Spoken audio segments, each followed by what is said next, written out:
Hi, it's been a little while since I've been able to provide a new Vagrein session for you, but I am so lucky that one of our participants has consented to have their session delivered to you. And it's full of so many wonderful gems and information that I'm so excited about this one. So here it is. Enjoy. And please let me know in the comments what you think of this session, what you think of the format, because I'm trying out something a little bit new with the editing. Make sure to like and subscribe to this channel so that you can get updated on new Vagrein videos whenever they come out. See you soon.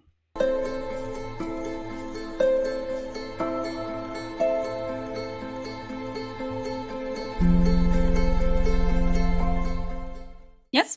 So I've had a childhood trauma of a relationship with my father. My father is transitioned. He's passed a few years, but I've been dealing with that for a long time. I've been working on myself.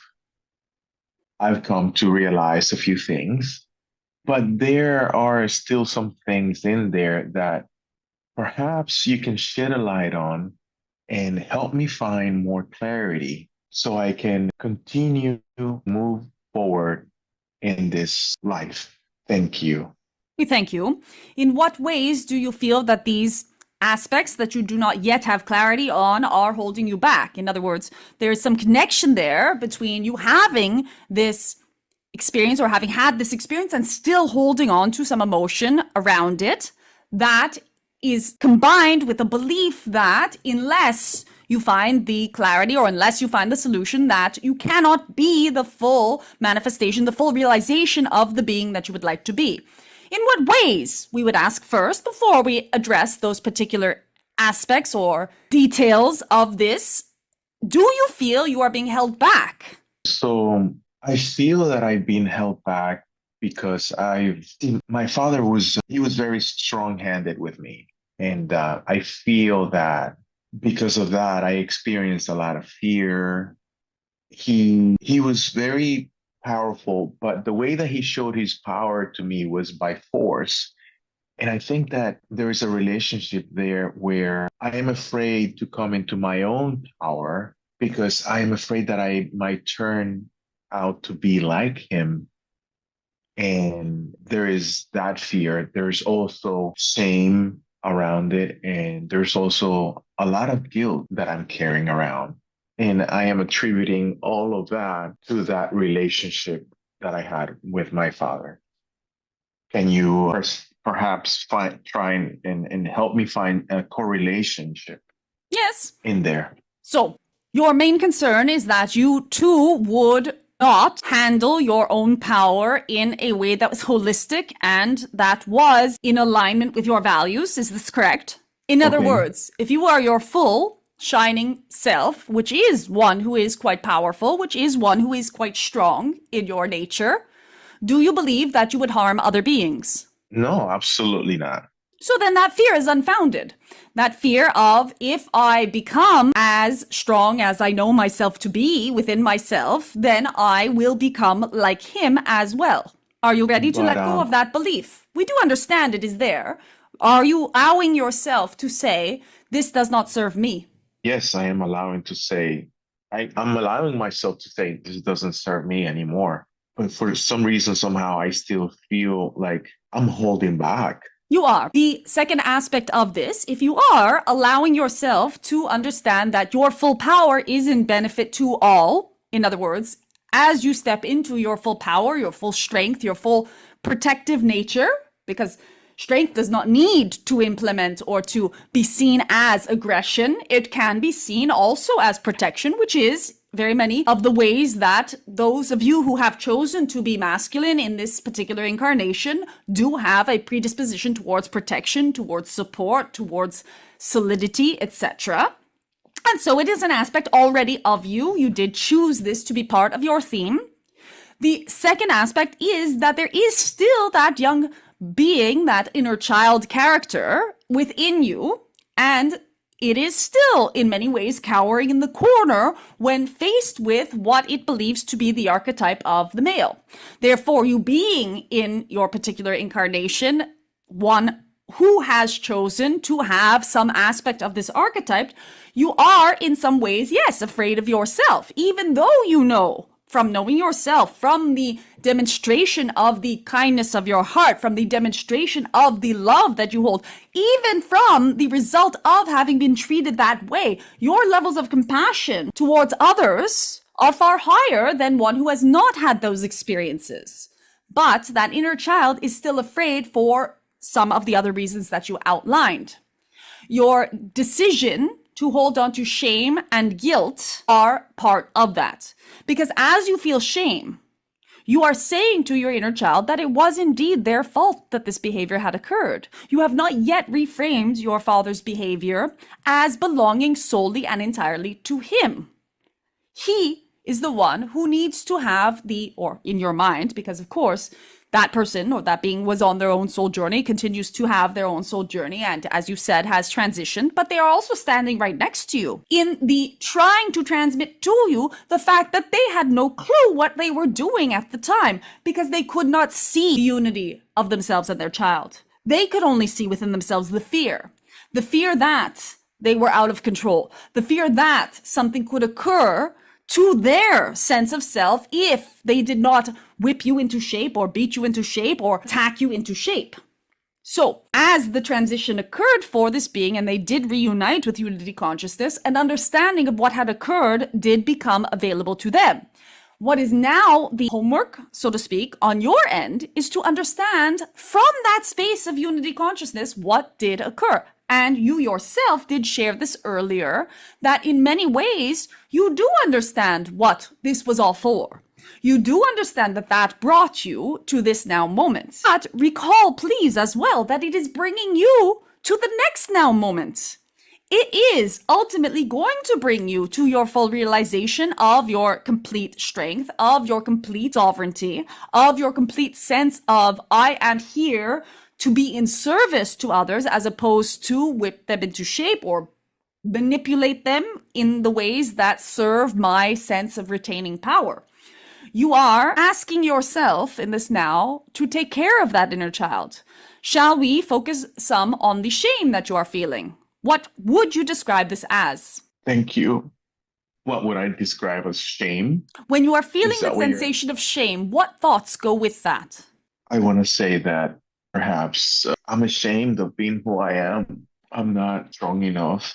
It's usually somewhere along those lines of self-loathing because this is how belittled I was made to feel when I was a child. And everything was usually my fault.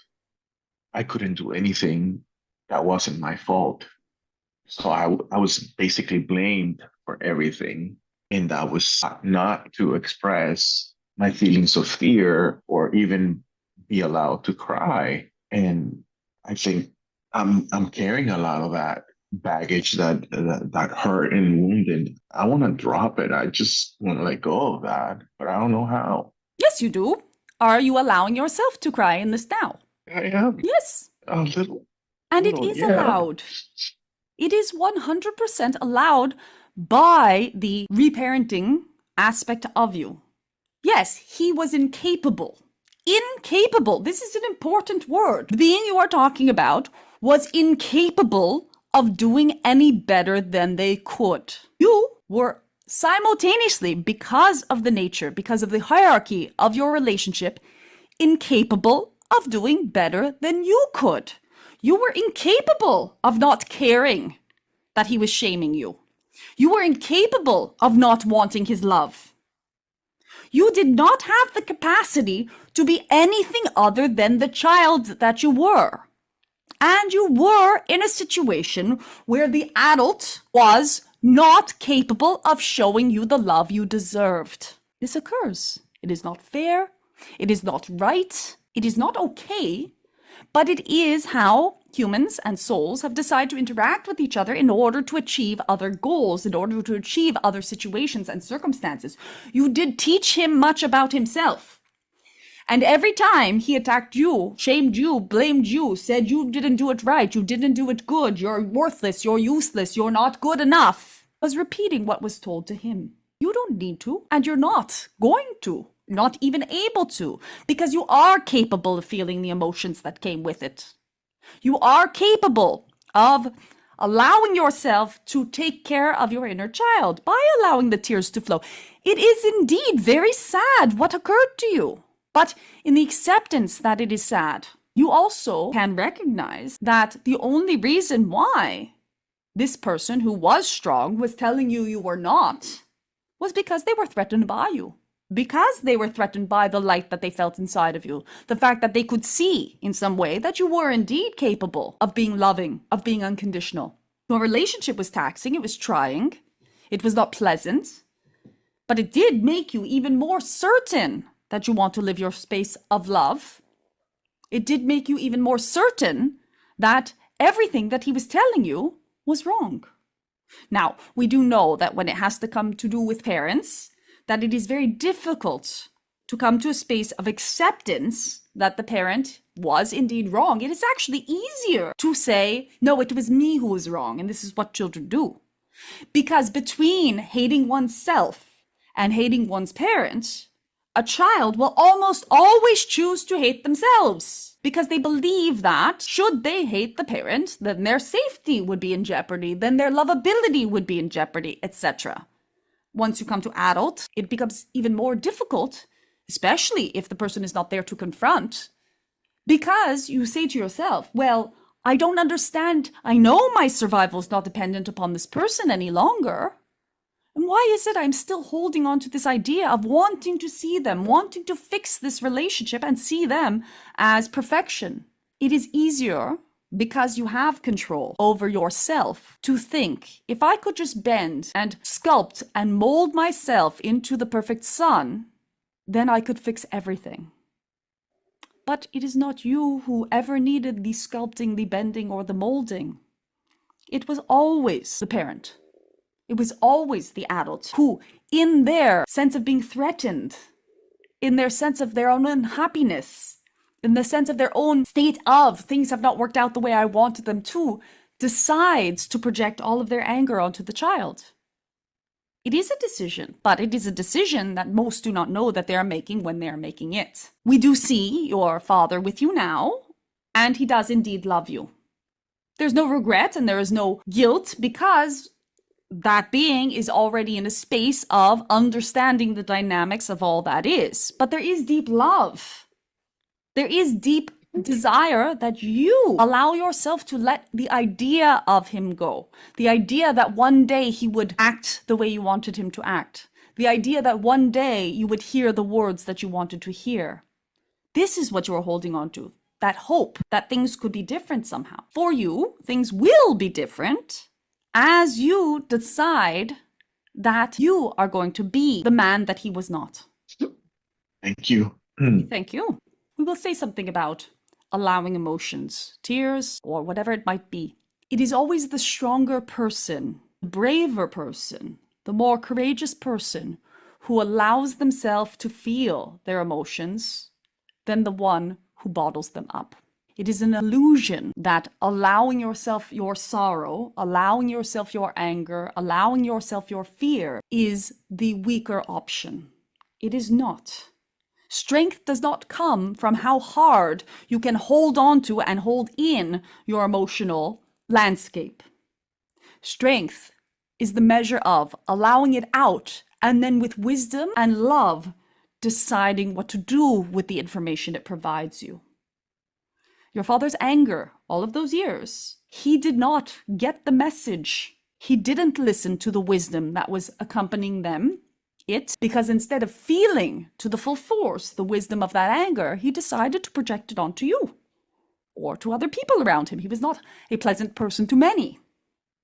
Therefore, you in this now moment, in this exact now moment, are demonstrating far more strength than he had ever done. Thank you. Thank you. That helps. That certainly helps because one very important point that you hit was I pretty much know all of this. I've been on the verge of over surpassing and overcoming it, but I keep hitting a little bit of a wall. And I think you just hit the nail on the head by telling me that I was holding on to hoping that someday he would say those words that I want to hear. And that's never going to happen. As a matter of fact, it never happened because he's already gone from this earth. So I think that's one of the things that I'm holding on to hoping to hear an apology that will never happen. No, it will not ever happen.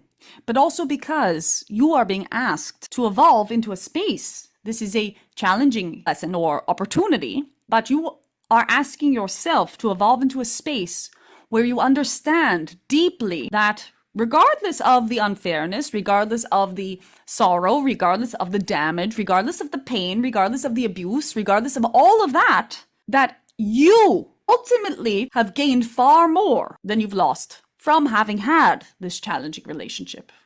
This is a difficult topic anytime we speak on it, because humans do really want to hold on to their state of victimhood. And yes, on one level, you were definitely 100% the victim of that relationship.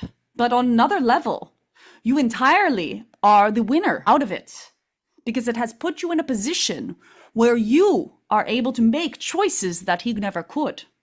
You are able to decide if you will repeat similar behaviors or if you will move through the rest of your life helping and aiding others in ways that you never had the opportunity to have. The apology does not occur because you wanting to be in a space of where forgiveness isn't even necessary. You want to shoot past forgiveness to complete acceptance, to complete love even, and you will. We have no doubt of this. So it is time to allow yourself to say, this hurts, and simultaneously, I can feel the hurt and let go of it. He did the best he could, and it sucked. It was not good at all, but it still was the best that that particular person could have done. And so I choose, because I am the strong one, compassion as well for them, for their failings, for their regrets, for their shame, for their guilt, for the blame that could be placed upon them. I choose compassion. I do not need to choose any of the tools of that character. I can choose the one that feels natural to me, which is love. I remember ever since I was a little child hearing a story about Jesus Christ. And one of the stories that I heard was that when someone or he was slapped and then he turned the other cheek. And I was a little child and I said, wow, that is awesome that he did that. I want to be like him. And I think at that moment in time, I was filled with compassion because that's what that story meant to me. I still remember that bit of a story, and sometimes I feel like maybe I'm too compassionate because it feels like sometimes people can walk all over me, but I don't know if there's something to that. Yes, there is, because that story is a good teaching opportunity. But what is left out of that story is that as he turned the other cheek, he put a hand between the next blow that was being thrown at them and the cheek itself. So it is not a case of take all the slaps. It is a case of you have been slapped. Now, therefore, you can put yourself in a position where that does not occur any longer. Does it mean going off and attacking people? No. Does it mean going off and blaming them, saying you are a victim? Oh my goodness, they slapped me? No. But it does mean that you have become wiser for having had that experience. And that is indeed the case. It is that fool me once, shame on you. Fool me once, twice, shame on me. It is a question of you learn from what makes you understanding. Learn from what makes you compassionate.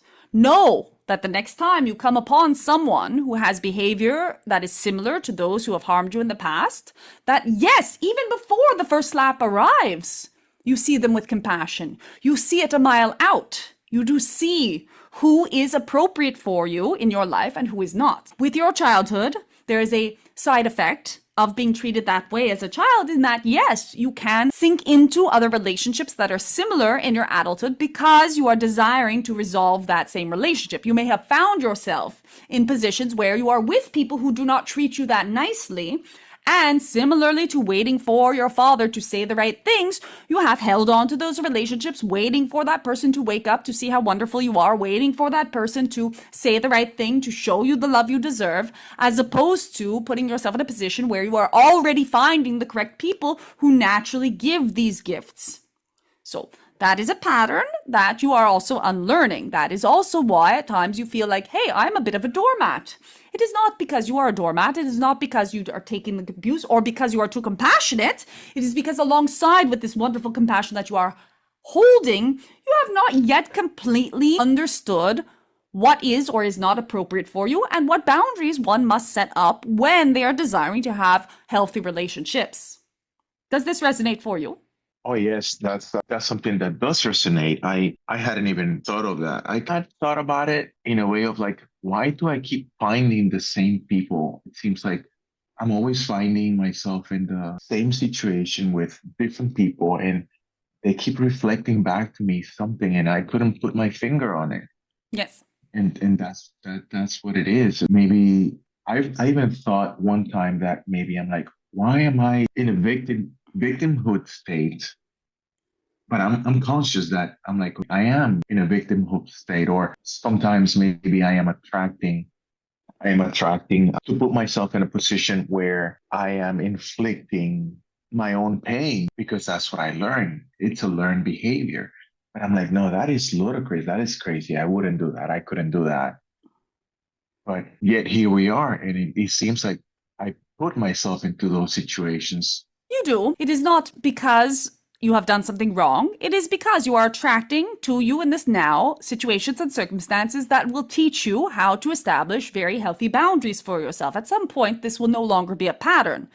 But you are and have noticed in many of your relationships, whether they be friendships, partnerships, business relationships, interactions on a day to day basis, you do have a tendency to ignore the things that aren't working when they are small, and therefore they are allowed to become larger and larger. You also have a tendency to hold on to relationships that actually do not feel that good to you, for fear, perhaps, that you will not have any relationships at all if you were to be honest with yourself and eliminate those that were not feeling great. That is not the case. It is simply that these other soulmates, and they all are, including your father, are here to teach you certain things. And when someone, for example, we will give you a banal example, makes plans with you and then cancels them at the last minute, so you have now set aside an entire day to spend time with them and you are unavailable for other things and they have disappointed you or let you down, you are in a space of going, well, that makes sense. That is okay. I understand their position. I understand their situation. I understand their circumstance. I have compassion. They didn't know that they would have other plans come up at the last minute, whatever it is. But the same behavior that they have done, that they have some sort of plan come up at the last minute, you would never do to someone else. So you are holding yourself to a far higher standard than some of the people you are in relationship with. If you could match the standard that you have with the standard that you hold to others, then you would realize that that friend who keeps rearranging plans around you, or that situation that keeps putting you in that victim position, are things that you tolerate from others that you would never tolerate from yourself, because you know that they are not tolerable. You know that they are unkind. You know that they are not respectful of the other. So allow yourself to pay attention to where these small things occur, not to be super judgmental with the person, but to understand what feels good to you and what does not, because you find yourself many years down the road with relationships that are kind of not satisfactory to you. That I think that resonates, which might bring me to a slight direction change into Yes? relationships.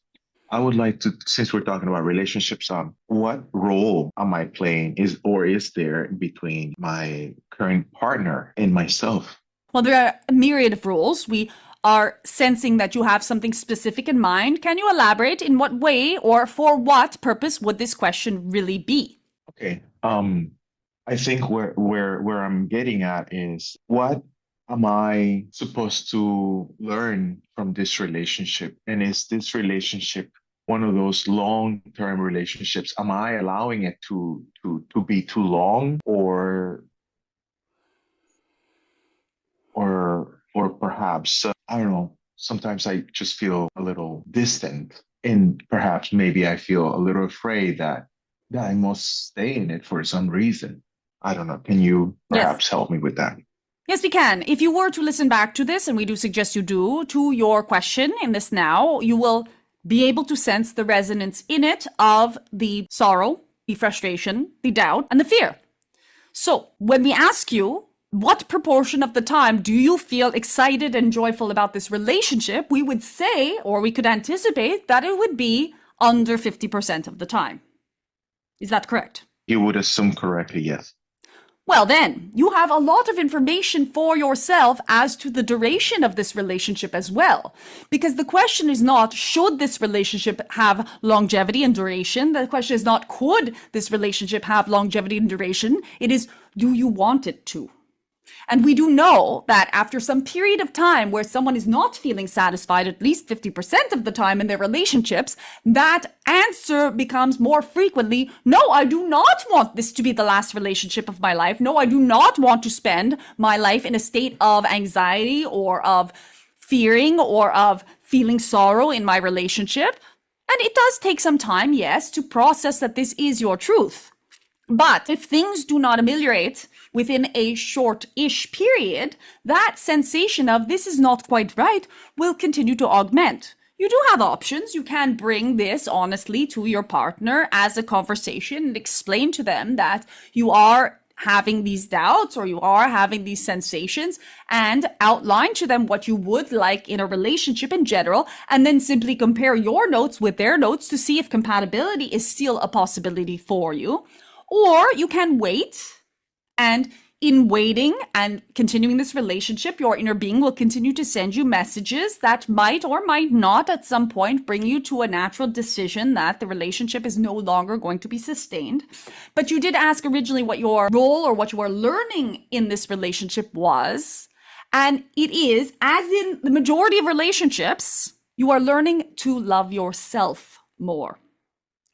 Relationships are one of the best avenues and experiences that one can have to be able to eventually discern what is and is not correct for themselves. And as they discern what is and is not correct for themselves, they are then offered the opportunity to honestly take aligned action with their new knowing.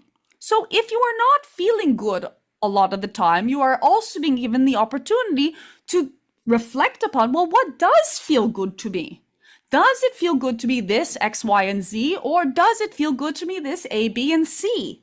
And you can then, with that new information, decide, can we as a partnership evolve towards me getting my ABC and you getting your ABC as opposed to this other thing we are not wanting?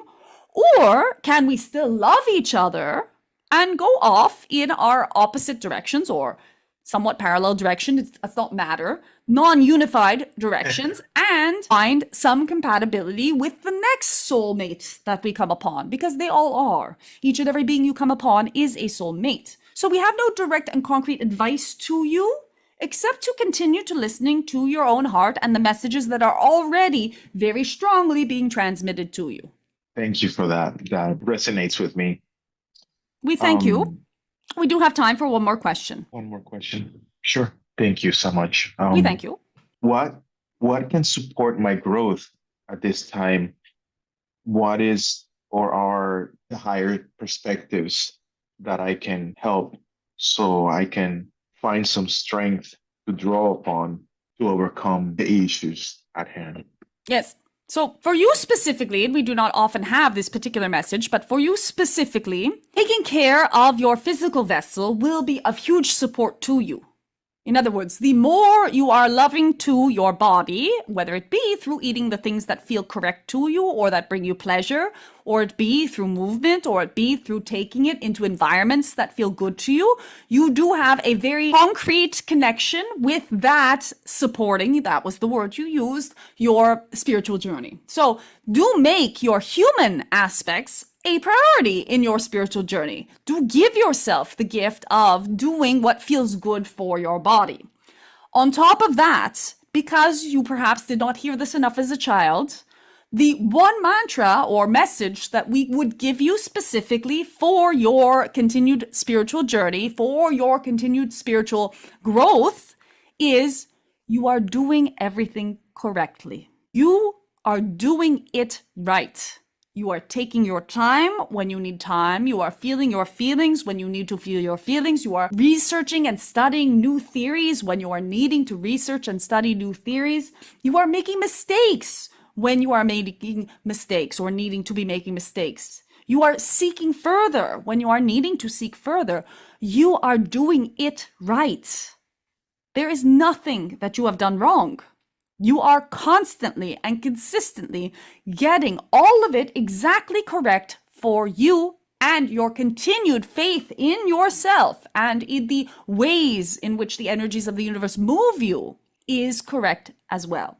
You can allow yourself to go on instinct, to go on inspiration, to go on intuition, and you will get it all right. So there's no need for doubt.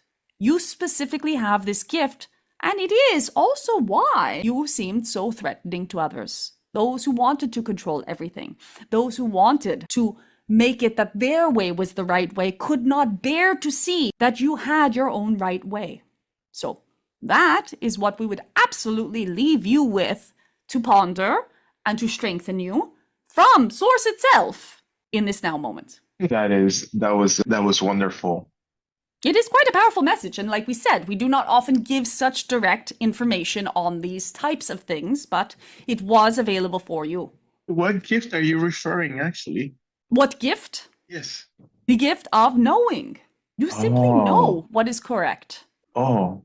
That clarity you asked for at the beginning of this conversation is already yours. We did not dig around in your psyche and find anything that was not already available to you. We just allowed you to say, look, that thing that you are shining the light on, yourself, we see it too. It really is there. So there's no room for doubt. There is no room for doubt. But the truth is the reason why for you doubt feels so terrible is because you naturally do not have it. That's a paradox. It is. That is amazing. Yes. Awesome. It is all good news. And with that, we do leave you for now with the light and the love of 1,000 suns. Anai. I hope you enjoyed that session. I hope that it has brought some new value to your life. And I want to thank our participants, the ones who choose to share the sessions with you. From the bottom of my heart, it is absolutely so beautiful to have this opportunity to be able to share the content that Vagrein delivers in the one-on-one sessions with you. Please know that there are some one-on-one sessions still available through the months of November, December. So go ahead over to www.jpherman.com and check out if any of my calendar dates match with your calendar dates, and if you want to end off the year with a one-on-one session with Vagrein. Also, the membership site has launched in terms of its applications for the Moldavite tier, which is the top tier of the membership site. I'm in the process of interviewing candidates, interviewing those people who will end up being in the top tier of the site. And of course, the other two tiers are going to be available to you, and those will open their doors on January 1st, so stay tuned for that. In the meantime, I hope you have an amazing day, and I will see you here again soon. Bye.